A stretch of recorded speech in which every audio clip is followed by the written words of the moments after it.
नमस्कार दोस्तों, बागवानी कर रहे हैं। आज लगता है आप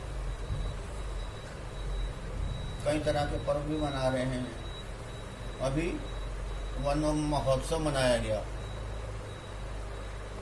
ये जो मिट्टी है, माटी को पुत्रों कैसे नचाता, ये सॉइल है, ये हमें ऐसे नहीं मिली। मैं इसके साथ कुछ जुड़े हुए कुछ मिथ और इसकी कहानी सब कुछ मिला के कुछ पेश करना चाहूँगा। जैसे इंग्लिश में कहावत है ना, टेकन फॉर ग्रांटेड, ये हमने ऐसे लगे हैं लाखों से भी ऊपर, कहीं तो करोड़ों कह देते हैं, कहीं तो अनगिनत कह देते हैं। इस ब्रह्मांड में सबसे पहले बनने वाला जो पदार्थ था ना, इंसान से भी, वो मिट्टी थी। और इसको भी असंख्य साल लग गए। दोस्तों, जब आप खेती बाड़ी करते हैं या गार्डनिंग करते हैं, आपका मन कभी करता है कि भगवान ने हमें इतनी अनुपम देन दी है, मिट्टी यानी कि मृदा या सॉइल, ये बनी तो कैसे बनी? हालांकि कृत्रिम रूप से भी लोग आज उगाने लग गए, पानी में भी उगाने लग गए हैं। 10% 40% जो मीडिया बना है वो भी भगवान की ही देन है, लेकिन हमने उसको पाया है। बना वो पहले से हुआ था, जैसे कोकोपीट परलाइट और वर्माइकोलाइट, ये नहीं। जब मैंने सॉइल साइंस यानी कि धरती यानी कि सॉइल, मृदा, मिट्टी के एक retired head of the department से बात करी कि कितना ज्ञान आपने पाया है मिट्टी के बारे में, कहता है जनाब आली 1% जानते हैं 100 का। मैं कहा जी हाँ। कहता है 1 का संख्य है, 1 का भी कहता है 1 बिलियंथ या 1 ट्रिलियंथ, यानी कि कुछ भी नहीं, कुछ भी नहीं पाया। इंसान स्टिल जीरो अगेंस्ट नेचर। जो लोग कहते हैं ना मैं बोर होते हैं दोस्तों, उनसे तो मुझे ऐसे लगता है कि कई प्रकाश वर्ष दूर रहा जाए। आसमान में असंख्य तारे हैं ना, एक तारे को जीवन में अपना लो, असंख्य जीवन बीत जाएंगे, तो बोर होने का सवाल ही नहीं है। कुछ रुचियां पैदा कीजिए, उनमें इन्वॉल्व रहिए, मशगूल रहिए। हो सके तो ऐरे गहरे नथु प्रकार के जो दोस्त मित्र हैं उनसे दूर रहिए। कुदरत को देख के मेस्मराइज करते रहिए। आज मैं बात कर रहा हूँ मृदा की। पृथ्वी के ऊपर सतह पर जो मोटे माध्यमिक जो कार्बनिक पदार्थ होते हैं ना, उन्हें मिट्टी कहते हैं। दोस्तों, मिट्टी जो है ये शैल यानी कि चट्टानों से कि सैकड़ों सालों के निर्माण के बाद में बनी है। उसके बाद में नदियों के किनारे और पानी के बहाव से मिट्टी, जिसे कछार मिट्टी भी कहते हैं, खोदने पर चट्टान नहीं मिलती, खोदने पर तो मिट्टी ही मिलती है। अलबत्ता चट्टान को खोदोगे वहां भी आपको मिट्टी मिलेगी। चट्टान के ऊपर एक स्तर पाया जाता है जो चट्टान से ही बना है। वैज्ञानिकों ने इसे पता लगाया है कि चट्टानों की छीजन यानी गलने यानी कि सड़ने यानी कि डीकम्पोज होने वाले रासायनिक द्रव्यों के प्रभाव से धीरे धीरे घिसाई होती है। वो चट्टान के रासायनिक अवयव बदल जाते हैं, मिट्टी की रूपरेखा बिल्कुल भिन्न प्रतीत होती है। यदि चट्टान का छीजन ही मिट्टी के बनने में प्रधान प्रक्रिया है, तो आज हम खेतों की मिट्टी के पनपने के लिए अनुकूल नहीं पाते। मिट्टी की तुलना पीसी हुई बारीक चट्टान से नहीं की जा सकती। हालांकि चट्टान का कुछ अंश मिट्टी में मिल जाता है। मिट्टी को बनने में, जैसे मैंने कहा, अनगिनत साल यानी लाख करोड़, इससे भी ऊपर अभी भी कोई एक मत नहीं हुए हैं। इतनी मुश्किल से जो हमें मिली है, उसका हम क्यों ना सदुपयोग किया जाए, क्यों ना उसकी पूजा करी जाए, क्यों ना उसका रिस्पेक्ट किया जाए मिट्टी की। तो जीव जंतु, उससे संबंध रखने वाले पदार्थों, पेड़ों की सड़ी हुई वस्तुओं, अमेजोन जैसे बहुत ही बड़े बड़े रेन फॉरेस्टों और उनके बीच में जो गलकर प्राकृतिक क्रियाएं जो होती हैं, चट्टानों के छोटे छोटे कणों में परिवर्तन होना, बड़े बड़े रेनी फॉरेस्ट को डिकम्पोज हो जाना, उस क्रिया को अपक्षय यानी कि वेदरिंग कहते हैं। हम पृथ्वी पर मिट्टी को कृषि के अनुकूल पाते हैं। इस क्रिया में जल, हवा में स्थित ऑक्सीजन, कार्बन डाइऑक्साइड, जीवाणु तथा अन्य अम्लीय रासायनिक द्रव्यों से बहुत सहायता मिलती है। एकमात्र सॉइल साइंस के अंदर भी कम से कम 1 लाख डिवीजन या यूनिट्स या शोध के केंद्र हो सकते हैं। तो यहीं पर ही तो आपके हजारों हमारे जीवन में बात हो जाती है। यह मानी हुई बात है कि जिस मिट्टी पर प्राकृतिक क्रियाएं होती हैं, जल का प्रपात होता है, जैसे नायग्रा फॉल्स, वायु और सूर्य किरण का संसर्ग होता है, कुछ ऐसे रूप धारण कर लेती है कि अलग अलग मिट्टियों की तह पड़ जाती। दोस्तों वैज्ञानिक एक मत नहीं है, 2 से 4 नमूने की मिट्टियां मानी गई हैं। कोई इसे कहता है चिकनी मिट्टी, कोई कहता है बालू मिट्टी, कोई कहता है बालू मिट्टी चिकनी मिट्टी, कोई चिकनी मिट्टी बालू मिट्टी पहले की। इस प्रकार 3 से 4 जो उसका रंग होता है ना, कहीं पर भारत क्या, आप 7 महाद्वीपों में देख लो, कहीं पर काली मिट्टी है, कहीं पर लाल मिट्टी है, कहीं पर मिली हुई मिट्टी है। ये उसके सब जैव, रासायनिक, भौतिक और कालांतर में वो किस समय से, किस परिस्थितियों से गुजरी है, इन सब के रूपों पर निर्भर करती है।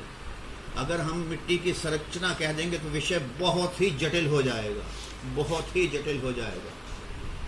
कणों के प्रभाव मिट्टी के भौतिक गुणों पर भी निर्भर करता है। मिट्टी का रंग बहुत होता है, जैसे मैंने कहा कि कुछ सफ़ेद, कुछ काली, कुछ कहीं लाल, कहीं पीली, विभिन्न द्रव्य की उपस्थिति के कारण मिट्टी में रंग पाए जाते हैं। मिट्टी के रंग पर जलवायु का प्रभाव पड़ता है। जहाँ वर्षा अधिक होती है वहाँ की मिट्टी बड़ी कलरफुल, रंगीन होती है। उष्ण गर्म प्रदेशों में लौह युक्त यानी कि आयरन युक्त मिट्टी पाई जाती है, जिसका रंग भूरा तथा पीला होता है। लौह के ऑक्सीकरण से यह रंग प्राप्त होता है। काली मिट्टी का रंग कार्बनिक तथा ह्यूमस, अब ह्यूमस एसिड के जो पैकेट हम लाते हैं 100 ग्राम की कीमत 500 रुपये होती है। ये ह्यूमस जितना भी होगा कार्बनिक पदार्थ, उतना ही उसका रंग कारण होता है। उसका रंग काला होता है। काले के कारण ह्यूमस होती है, ह्यूमस के कारण काला होता है। ऐसी मिट्टी अधिक वर्षा वाले स्थानों में पाई जाती है, कि जैसे नॉर्थ ईस्ट का इलाका, जिसके अंदर असम, मेघालय, मणिपुर आता है। मिट्टी का अधिकांश भाग खनिज पदार्थों द्वारा बना होता है। मिट्टी के कारण कुछ जगह छूटी रहती है। दोस्तों जिसे हम कहते हैं ना फ्लफी मिट्टी या पोरस मिट्टी, इन जगहों को कणांतरिक छिद्र कहते हैं। यह कणों के विन्यास पर निर्भर करता है। अब जो कण होते हैं, मिट्टी के टुकड़े होते हैं, मोटी बालू में तो भी होते हैं, महीन बालू भी होती है, सिल्ट भी होती है, चिकनी मिट्टी भी होती है। मिट्टी में ना, ये मिट्टी आपके सामने पड़ी है, इसमें जल की बड़ी महत्वता है। मिट्टी में जल का बहुत बड़ा स्थान है। जल भी 4 प्रकार का होता है। आर्द्रता, जी हाँ आर्द्रता, जिसके अंदर नमी हो। आर्द्रता अवशोषी, नमी को ग्रहण करने की, एक्सेप्ट करने की। अंतःशोषित, कोशिका यानी कि कैपिलरी जल। और गुरुत्वीय यानी कि ग्रेविटेशन जल। दोस्तों आर्द्रता वश जल मिट्टी के कोणों में आकर्षण द्वारा मिला रहता है। शोषित जल जो होता है वो मिट्टी में कोशिकाओं द्वारा अवशोषित होकर रह जाता है। इसे हटाना कठिन होता है, तभी तो पौधे चल जाते हैं जब महीना हम पानी नहीं दे पाए। ये कुदरत की देन है। कोशिका जो होती है ना, सेल, जल पौधों को प्राप्त होता है। तथा गुरुत्वीय जल वह जल है जो नालियों में भर जाने के बाद जमा हो जाता है। पौधों का जल से संबंध जब तक पानी में रहता है ना, पौधों की जड़ा अपना काम करती है।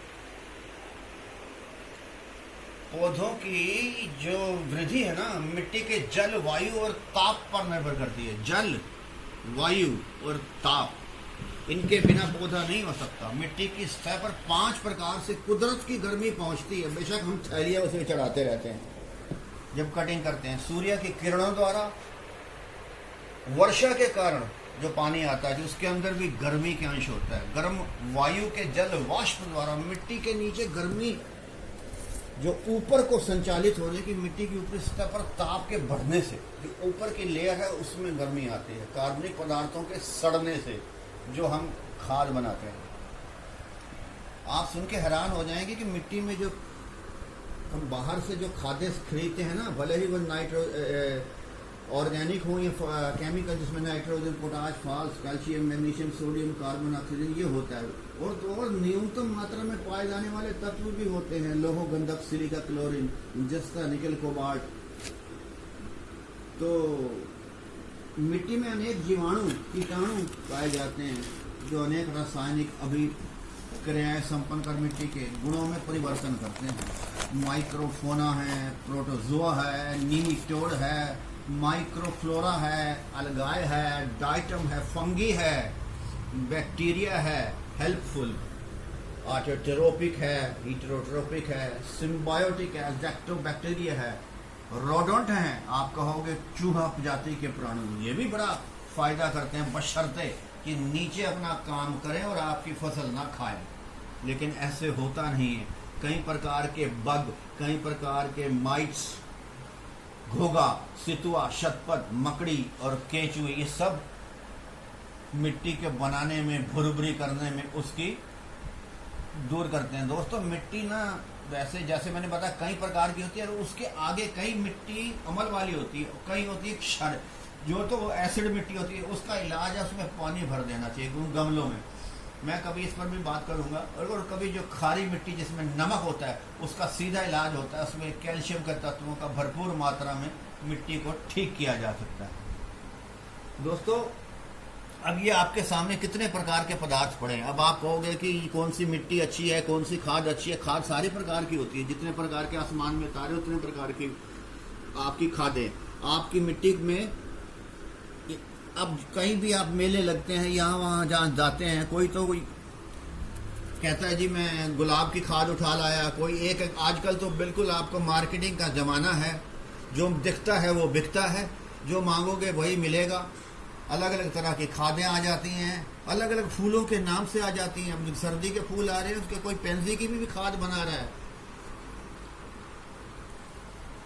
कोई सब्जियों की खाद बना रहा है। हालांकि 1.5 दर्जन से ज़्यादा तत्वों की आवश्यकता होती है, यानी कि 18 से लेकर 20 तक, जिसके अंदर मेजर, माइनर और माइक्रो न्यूट्रिएंट्स की आवश्यकता होती है।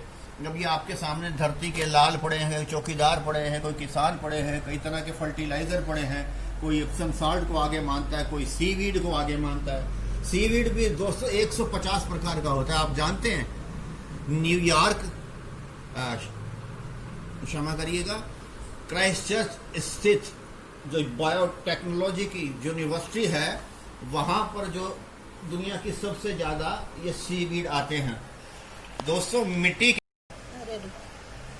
बतला रहा था कि मैं जो भी बात करता हूं वो वैज्ञानिक आधार या ऑथेंटिसिटी के साथ होती है।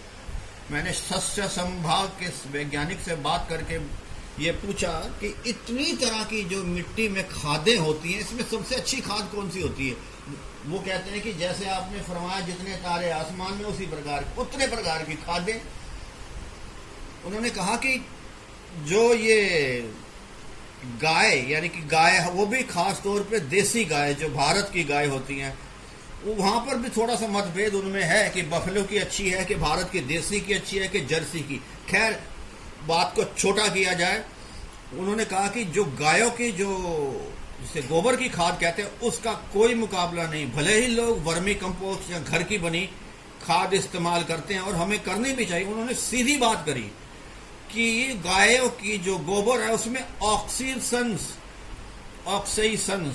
Gibberellic acid, cytokinins, betaines, amino acid, organic acid, carbohydrate, vitamin, स्थूल तथा सूक्ष्म पोषक तत्व पाए जाते हैं। और अब तो उन्होंने ये भी ऐसे कहा जा रहा है कि इसके अंदर दुनिया का कोई ऐसा पदार्थ नहीं है जो कि ना पाया जाए। अब तो उन्होंने ये भी कह दिया है कि फसल के जो वृद्धि कारक हैं, जो कि आप नेप्थलिक एसिड लेते हैं या दूसरे प्रकार के हार्मोन्स लेते हैं या विटामिन लेते हैं, तो यह ब्रोसिनोलाइड्स पर आधारित ये जो जितने भी वृद्धि कारक हैं, जो ये हार्मोन हैं, ये भी नैसर्गिक यानी कि कुदरती रूप से गोबर से आते हैं। उन्होंने हिसाब लगाकर बतलाया है कि गोबर पर आधारित कृषि करने पर सबसे ज्यादा उपज पाई गई है ऑर्गेनिक जो फर्टिलाइजर होते हैं। अब उन्होंने यह भी कहा कि यह जो द्वैत जैव उत्तेजक यानी कि बायो जो स्टिमुलेंट्स आते हैं या फसल वृद्धि कारक आते हैं, यह सब की सब गोबर की खाद में होते हैं, जिसकी संख्या और फल धारणा में वृद्धि होती है। परिणाम स्वरूप फसल की गुणवत्ता और उत्पादन में वृद्धि होती है। दोस्तों अगर हमने कोई भी प्रकार की खाद खरीदनी है ना, थोड़ा दिमाग को रख कर फिर वहां जाना चाहिए। आपको पता होना चाहिए कि नाइट्रोजन, फास्फोरस, पोटाश के साथ में एक बिल्कुल टाइनी से माइक्रो ऑर्गेनिज्म भी होते हैं, जिसमें एजेक्टोबैक्टीरिया होता है, फास्फोबैक्टीरिया होता है, जो कि नाइट्रोजन, फास्फोरस और पोटाश को स्थिर करते हैं। जैसे कैल्शियम लेने से हमारी हड्डियां बढ़ती तो हैं, लेकिन कैल्शियम के साथ विटामिन D3 भी लेना होता है, तब कैल्शियम का जज्ब होता है, एब्जॉर्ब होता है। तो फिर दोस्तों, ये तो मैंने आपको एक मिट्टी के बारे में बात बताई। जाते जाते एक और बात बता दूं, कोई खाद गर्म या ठंडी नहीं होती, कोई ऐसी खाद नहीं होती जो विशेष तौर पर किसी के लिए बनी हो। हाँ, ये बात जरूर होती है कि कुछ ऐसे तत्व होते हैं जो मेजर, माइनर में, माइक्रो, उसमें वो किसी धान में ज़्यादा अधिक होते हैं, या किसी को सब्जी वर्गीय में चाहिए, किसी को तिलहन में चाहिए, किसी को फ्रूट्स में चाहिए, किसी को हमारे फोलिएज में चाहिए। लेकिन ऐसा नहीं है कि हमने चावल वाला कोई खेती कर रहा है, उसकी खाद में कोई फोलिएज प्लांट में जल दिया वो जल जाएगा, या फोलिएज प्लांट का खेत में डाल दिया तो वो खराब हो जाए। अलबत्ता वहाँ पर मात्रा ज़्यादा पड़ जाती है। एक बात और, कई लोग कहते हैं जी ये जो है ना गुलाब का पौधे को एसिड मिट्टी पसंद है। ना ना ना ना ना, बजाय इसके यूं कहना शुरू कीजिए कि एसिड मिट्टी में भी गुलाब का पौधा जल जाएगा। सोचिए इन दोनों कथनों में कितना फर्क है। गुलाब को एसिड मिट्टी पसंद है, या एसिड मिट्टी वाली जगह पर भी गुलाब का पौधा हो सकता है। ये तो कुदरत की बात है ना। आप जिस इलाके में रहते हैं वहां पर एसिडिक है, वहां पर कुछ ऐसे प्रकार के पौधे लग सकते हैं जो कि बहुत अच्छे होते हैं, कई जगह पर दूसरे प्रकार के पौधे हो जाते हैं। तो ऐसा नहीं है कि ऊपर से दे दबा कर एसिड डाला गया कि आप एलम डाल रहे हैं, फटकरी डाल रहे हैं, सिरके डाल रहे हैं तो गुलाब के पौधे में इतने पौधे आ जाएंगे कि गवर्नमेंट ऑफ इंडिया आपके घर में फूलों को देखने आएगी। ना ना ना, ऐसे नहीं है दोस्तों। मैंने आपको आप मिट्टी के बारे में बताएं, तो क्यों ना हमें अपनी मिट्टी से प्यार करना सीखें, तरह तरह की मिट्टी बनाएं। दोस्तों एक बात और, अब मिट्टी की बात चली है तो मैं सभी कुछ इस बारे में कह देना चाहता हूं कि ताकि कोई छूट ना जाए, लेकिन छूटेगा फिर भी, ये तो मुझे मालूम है। ज्ञान की तो कोई सीमा है नहीं। ये जो मिट्टी है, अब जैसे मैंने आपको ये बतलाया कि तरह तरह के प्रोडक्ट बिकते हैं, ताकत के प्रोडक्ट इंसानों के लिए काम में, मैं न्यूज़पेपर और मीडिया भरे पड़े हैं। उसी प्रकार से कृषि की पत्रिकाएं भरी पड़ी हैं कि ये वाली इसमें डालो, ये वाला उसमें डालो। उसी प्रकार से मिट्टी भी बाजार में बिकने लगी। अब बताओ मिट्टी के पर आपने कभी वानगी देखी है? कितने प्रकार की सुनते जाइए। कृष्ण मिट्टी, शिव मिट्टी, हरिओम मिट्टी, वैदिक मिट्टी, ऋग्वेद मिट्टी, जितने भी वेद हैं, पुराण हैं, सभी को उसके अंदर डाल दिया। अब इसका मतलब क्या होता है? तुलसी मिट्टी, जितने भी 33 करोड़ देवी देवता उनके नाम पर मिट्टी लगा ली है। और हिंदुस्तानी तो फिर जाएंगे ही जाएंगे, धर्म भीरू तो है ही है। ऊपर से कर्म कांड तो अवश्य, अंदर से चाहे वो शून्य हो। तो ये जो मिट्टी है, मिट्टी जो है, ये मैंने बतलाया इतने सालों की यात्रा के बाद आई है। हमारे शरीर में भी वही मिट्टी है, और मिट्टी में भी हमारा शरीर है। जो ब्रह्मांड में दिखता है वो हमारे शरीर में, जो हमारे शरीर में वो ब्रह्मांड में है। उम्मीद है मिट्टी, पोषक तत्व, मिट्टी की किस्म, मिट्टी कैसे बढ़ाएं, ये इनके ऊपर एक वानगी मैंने आपको देने की कोशिश की है। चलता हूं, फिर मिलेंगे जल्दी ही। नमस्कार और आपको बहुत बहुत धन्यवाद।